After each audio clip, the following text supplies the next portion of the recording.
وَهُوَ عَلَى كُلِّ شَيْءٍ وَكِيلٌ، اور وہ ہر شے پر نگرانی کرنے والا، تدبیر کرنے والا۔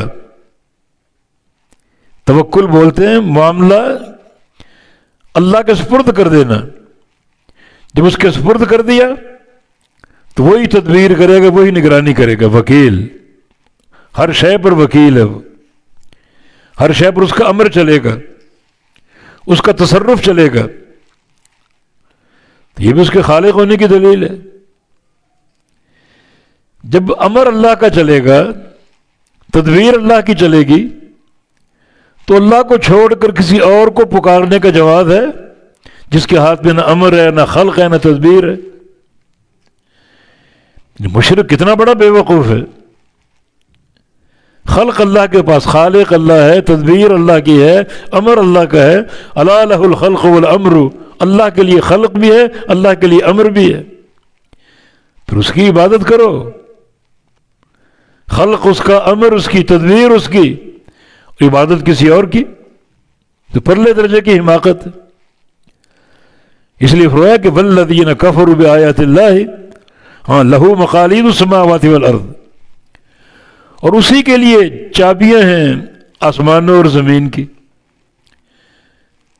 رزق کے خزانے اس کے پاس ہیں۔ مقالید مقلاد کی جمع، یہ اقلید کی جمع، جس سے کسی شے کو کھولا جائے۔ رزق کے خزانے، خزانوں کی چابیاں اللہ کے پاس، وہ مالک ہے، تو یہ بھی اس کے خالق ہونے کی دلیل ہے، معبود ہونے کی دلیل ہے۔ جب سارے خزانوں کا مالک وہ ہے، رزق کا مالک وہ ہے، تو تم کسی اور کو پکارو گے؟ کیا اس کا جواز ہے؟ تو اللہ تعالیٰ نے اپنے معبود ہونے کی 3 دلیلیں پیش کی، ایک اس کا خالق ہونا، دوسرا اس کا سارے امور کا نگران ہونا، اور تیسرا اسی کے پاس آسمان اور زمینوں کی چابیوں کا ہونا۔ یہ تینوں دلیلیں اس بات کا تقاضا کرتی ہیں کہ اس کو پکارا جائے، اس کے سوا کسی اور کو نہ پکارا جائے۔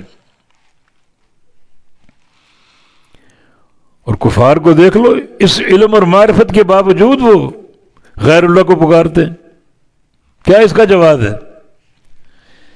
تو پرلے درجے کی بے وقوفی ہے، سخافت ہے، حماقت ہے۔